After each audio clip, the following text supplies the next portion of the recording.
Yeah. Good, man. All right, man. Rolling. 5.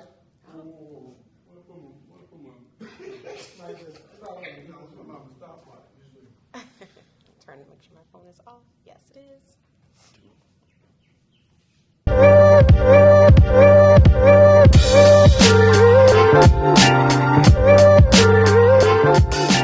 Hey everybody, today we're back with the Life Rider podcast, and I'm here with everybody's favorite aunt, my favorite aunt, Miss Alexia Hammonds. How you doing? Hi, I'm well. How are you, Jency? I can't complain. I'm always good. Good. Good. So you back in Jackson? How this been?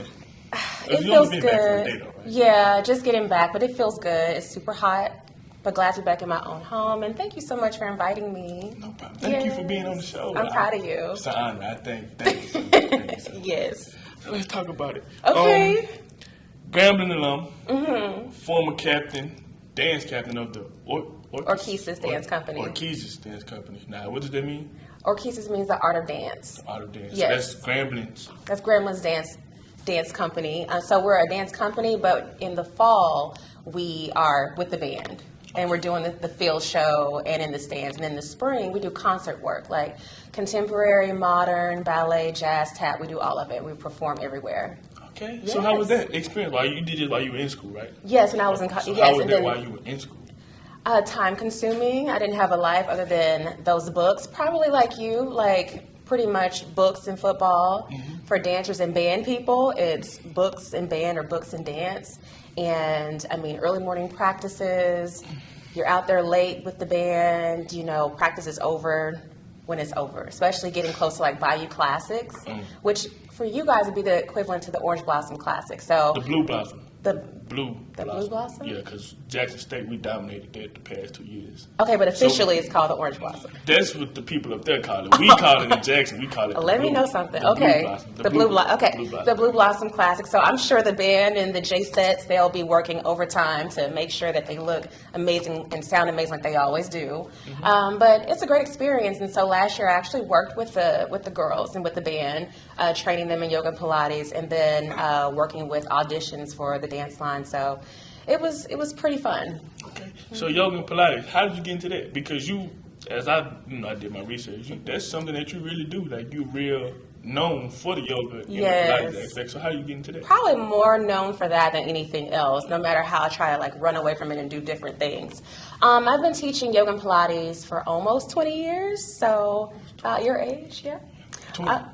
Yes. So I got into that naturally as a dancer. In the fitness realm, you kind of go more into like the Pilates and the yoga. Most of us, especially if you've done ballet, because Joseph Pilates' wife, he's a German guy, but his wife was a dancer. So he created things for boxers and then for his wife. So a lot of dancers are really into it. So I got into it because I started taking the practice, and then I loved it. And then my teacher was just like, oh my gosh, I'm about to leave with the double hip replacement surgery I have to have, and I need someone to teach my bar and Pilates class, and I don't have teachers that are comfortable. And I'm like, well, I don't teach fitness. And she's like, because I was a member of this high-end gym. She's like, but if you teach, you get a free membership. Okay, well, done. Easy. Yes, and so after that summer, the owner was like, the members love you, but, you need to get certified in something. And I was like, okay, what should I do? And they were like, do Pilates and do yoga. All right. That's literally how I got into fitness. Not even knowing that would be the foundation to everything that I've done with the business I had, and so last summer with even training professional and collegiate athletes and screen actors, all of that just from being at a gym and loving to take classes. And it has really taken me into some of my greatest life's work. It's good. 20 years later, you still doing it. So Doing it. You got to do something. Yes. So, okay, you talked about athletes and how you work with athletes. What would you say is the biggest difference from working with athletes and what you would call non-athletes? The everyday client? Yeah, the everyday client. Yes. The biggest difference, I would say, is the everyday client I'm training more so, 9 times out of 10, they're training because they want to look good. It's like aesthetics, especially like the young lady demographic. Okay. They just want to look good. They want to have their body, their waist tiny and all of those things. Like the hourglass. That, yeah. Yeah, the Coke bottle. They want that. Yes. And then the guys are there either because they're girlfriends or their wives, or some of them are really into it. And so it's more for just fitness and leisure and just to get a good sweat. When you're training athletes, collegiate especially, even those teen athletes that are on travel teams, and professional athletes, first of all, you're training someone's investment. And then I'm having to work under certain guidelines. So I'm working with the strength and conditioning director, or I'm working with the team physician or the athletic director. And I have to make sure that I'm giving them things not for show, or not just to show that I'm a good teacher and can do things that are hard. I'm giving them things that are really functional to what they need, especially depending on what position they have. Kickers, I do more Pilates with them because they need to have super open hips and super open hamstrings because they're kicking. So you have to be very specific. I hear people all the time say, people that I've trained, because I am able to teach people to become instructors. Okay. And they say, oh, Alexia, I want to work with athletes. I'm going to just jump into this. I'm like, whoa. You train the everyday person on the street or training college students just in Walter Payton. Yeah. It's not the same thing as working with athletes. And even how I train football players is not how I train track athletes. Okay. Or volleyball players. It needs to be very specific, and you have to be very careful. So talk to me the difference between sports, because you just brought up the difference between training specific sports. So let's say, what are some differences that you have? Okay. So I think a very easy visual for people, how I train golfers. Okay. And then how I train football players.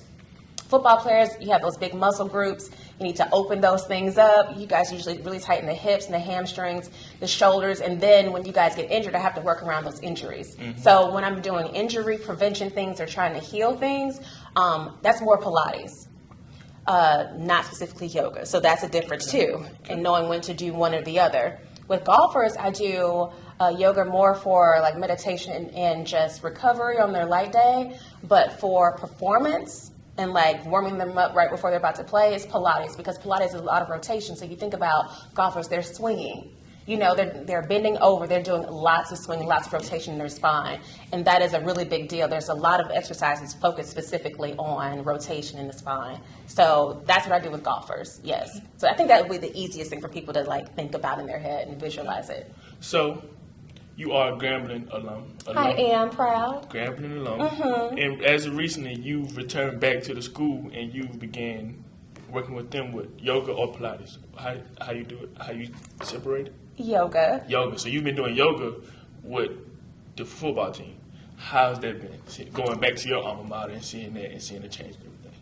It's good. I haven't worked with them in a long time, so coming back and working with individual athletes that I've had really close relationships with, it's been great because for me, to a lot of these kids, I'm more than just their yoga instructor. I'm their TT. I'm their mentor. Yeah. So it gets really close. I know their families. Their parents call me when they can't get in touch with their son or their daughter. I've had to go knock on an athlete's door. I'm like, why are you not answering the phone for your mama? Because she's calling me at 6 a.m. looking for you. Yeah.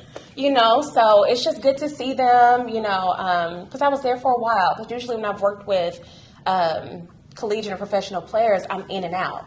But because I went back to Grambling, I was there for a year and a half.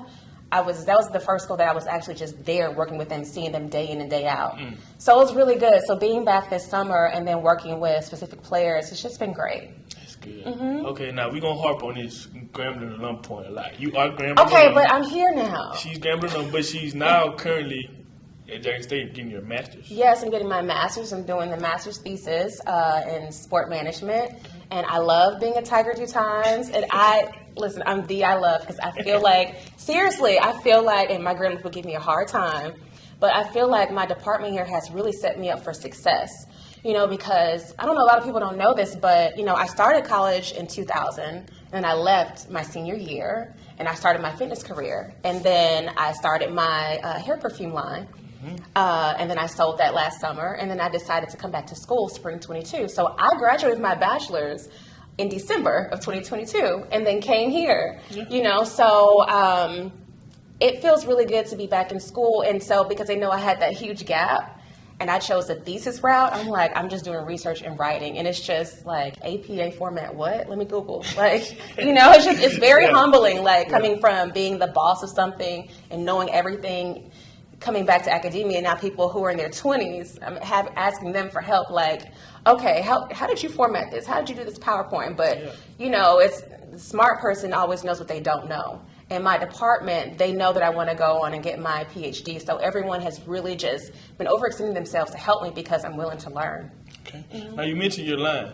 Let's go to the beginning. You are, let me get this right, the first Black woman to have their own personal hair fragrance? Yes, first Black woman to have a hair perfume, and my lab was in Grasse. So the first in France and the first overall. So it's a pretty big deal. But when I was creating it, I didn't know that. I knew I was the first Black woman, but I didn't know like in France, like which is fragrance in France is a really big deal, especially in Grasse. And Grasse is the perfume capital. I read that's the perfume capital of the world. It is.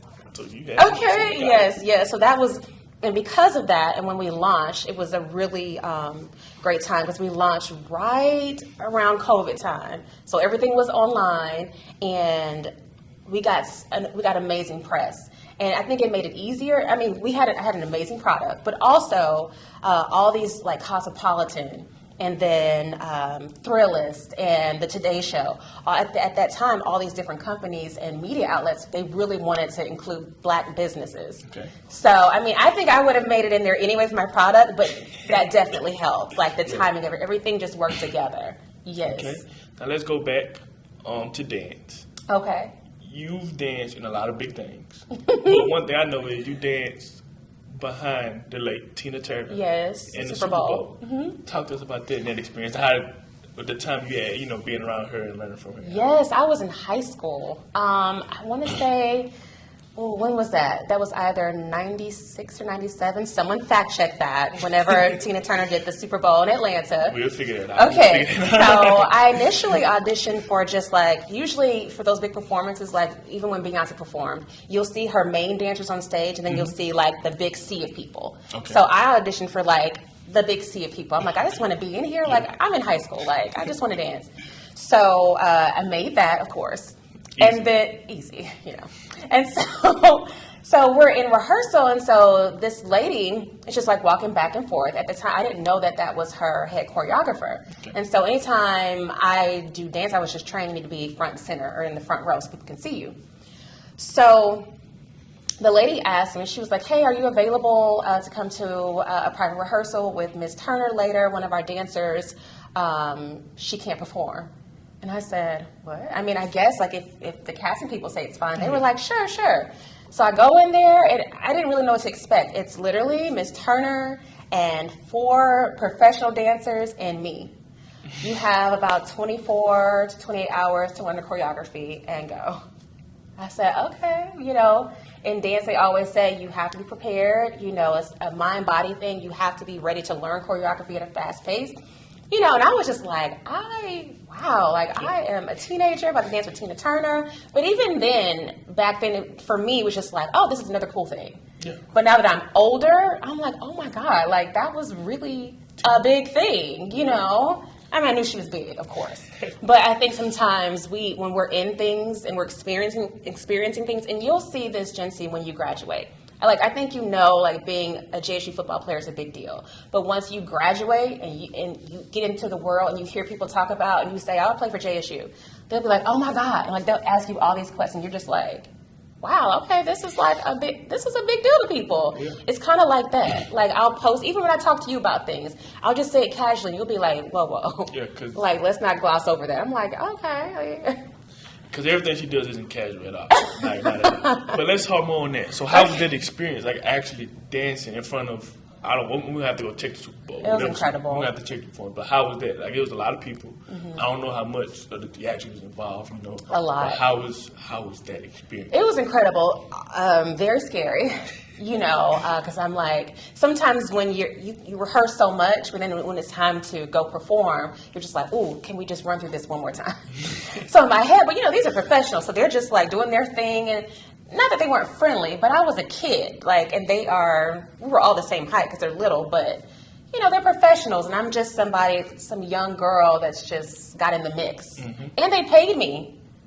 Because in the cast, in the big group, you don't get paid. You just there. You volunteering. Get a little cheap, little 1-2 outfit. But no, I got paid. So, I mean, it was incredible, you know, and I think my parents still, I saw my dad make a Facebook post about, like, literally a couple of days after Miss Turner passed, and was just, he posted a picture of me in my uniform, was talking about it. I was like, oh my God, that's so cute. My parents are still really proud of that. So, yes. Okay, another thing. I had Mr. Rob J on, and I don't know if you know, but Mr. Rob J is like a Emmy-winning actor. Yes, I've heard. Yeah, he had a line in Oh wait, actor? I didn't know. I actor. knew. They're like a real actor. Okay. Yeah, he was in the movie A Time to Kill. Had a real significant line. Really? Really. But now this is not about him. This is about you. If y'all don't know, Let me find out. the film Drumline. Yes. You were a part of that as well. Yes, Grandma was in Drumline, and that's so funny because the uniform that we wore, I was co-captain at the time, and we were looking through books to figure out what we were going to wear, and it wasn't even for Drumline. We were just looking for a new uniform, and I picked that uniform. I was like, oh, this is cute. It reminds me of like Tina Turner with the shingles, you know, with the fringe. And so coming back to Grambling last year, working with the girls, they were just like, you were in Drumline. I was just like, okay, yeah. And they were like, you know, we still wear the uniform. I was like, really? That uniform is so old. And then seeing people online, they were like, oh yeah, that's the Drumline uniform. It's iconic. I'm like, really? That's one of those moments, again, being in it. We didn't know that was going to be a cult classic movie back then. You know, and somebody tagged me in like maybe a couple months ago. They tagged all of us, all the girls that danced in it. And they put up a little video. It's on my social media. They put up the video, and I was like, oh my God, a 19-year-old Alexia P doing Drumline in the stands. This is so crazy. Yeah. But yeah, it was cool. It was a great experience. It's good. Okay, so let's talk about it. You have some upcoming projects coming up. I do. So I'm going to give you the chance to kind of talk to the camera, tell everybody what you have going on. Okay. And so we can look forward to from you in the future. Yes, okay. So while I was at Grambling, we filmed a 10-episode series. And it's supposed to come out the end of, oh, no, they changed it. It was end of July, but now it's going to be on August or October. Okay. It's called Why Not Us, and it focuses on Grambling's dance line. So, yeah, I'm in every episode, and that was so funny because their dance director, who is a former captain, Jemay, who's amazingly talented, she's new. She actually took over for Miss Maroney, who had been there for so many years. So Jemay is the first new person, and she's like 29. She's so young. But she was like, hey, would you mind helping us judge for captain auditions? Sure. And then she comes back, oh, so ESPN is doing something. They want to shoot it. And I'm like, okay. And this is going to sound so snobby, but people come to Grambling to do stuff all the time because of our band legacy. And then, Eddie, are you doing a side eye? What are we doing? Don't do that. Okay, because you know you like to play with my school. All right. You actually said my school, and she went talking about Jackson. It's still my school. Jackson's. Don't do this. Jackson is my school too. I love. Don't do that. Okay. So anyway, and so we were there audition day, and it was so funny because I was walking in, and they were like, "Oh, can you walk back out? You know, can we do like a slow mo of you walking in? We're going to do like a fashion scene." I'm like, "What is this? Like, I just came to judge." Mm-hmm. So throughout the judging, it was like a 12-hour day, and they called me back and they said, "Would you be open to being a cast member? Like, we're looking like for 4 main characters, pretty much for the show.